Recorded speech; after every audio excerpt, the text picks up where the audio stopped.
முருகாச்சரணம்.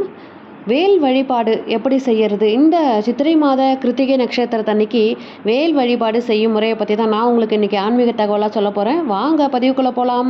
நாளைய தினம் ஞாயிற்றுக்கிழமை வரக்கூடிய சித்திரை மாத கிருத்திகை நட்சத்திரத்தன்னைக்கு முருகனுக்கு உகந்த வேல் வழிபாடு செய்கிறது மிக மிக சிறப்பு வாய்ந்தது.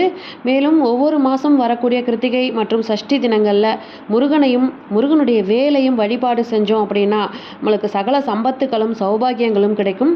பிரசித்தி பெற்ற நம்ம முருகன் கோவிலில் போயிட்டு பஞ்சலோக வேல்லாம் கிடைக்கும். ரொம்ப பழமையான முருகன் கோவில், திருத்தணி, அந்த மாதிரி எல்லா கோயிலுக்கும் நீங்கள் எங்கே போனாலும் சரி பஞ்சலோக முருகனுடைய வேல் கிடைக்கும். தங்கம், வெள்ளி, செம்பு, பித்தளை இந்த மாதிரி எல்லா உலகத்துலேயும் கலந்த மாதிரி வேல் வாங்கி வச்சுட்டும் வழிபடலாம்.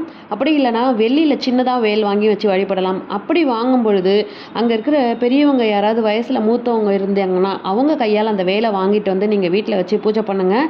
எப்படி செய்கிறது அப்படின்னு பார்த்துடலாம் வாங்க. வேல் வழிபாடு நாளைய தினம்.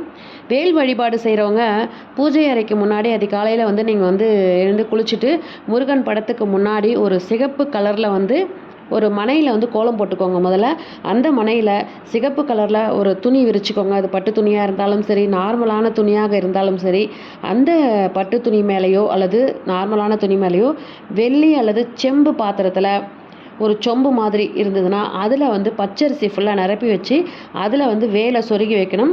ஒவ்வொரு முறை வேல் பூஜை செய்யும் பொழுதும் காய்ச்சாத பசும்பால், அதுக்கப்புறம் நார்மலான பால், பன்னீர் ஆகியவற்றை எடுத்துக்கோங்க.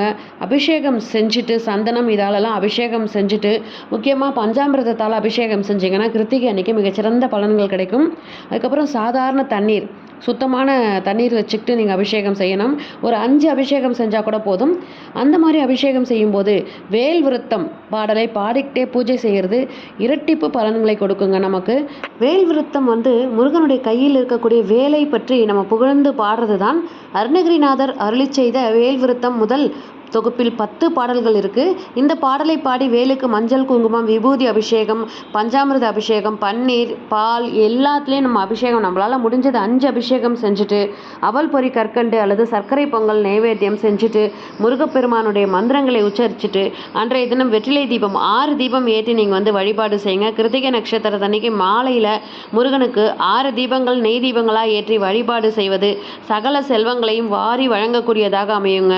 முக்கியமாக அன்றைய தினம் 1 மணி நேரமாவது மௌன விரதம் இருந்து நாம் முருகப்பெருமானை வழிபடுவது மிகச்சிறந்த பலன்களை கொடுக்கும். இது போன்ற ஆன்மீக தகவல்களை பெற நம்ம சேனலை உடனே சப்ஸ்கிரைப் பண்ணி சப்போர்ட் பண்ணுங்கள். ஒருவேளை உங்களுக்கு இந்த பதிவு பிடிச்சிருந்ததுன்னா இந்த பதிவுக்கு ஒரு லைக் கொடுத்துட்டு ஹைப் ஆப்ஷன் கிளிக் பண்ணுங்கள். அப்போது ஒருவேளை இந்த பதிவு 4 பேருக்கு போய் சேர வாய்ப்பு இருக்கின்றது. மீண்டும் அடுத்த பதிவில் சந்திக்கிறேன். வெற்றிவேல் முருகனுக்கு அரோகரா. நன்றி, வணக்கம்.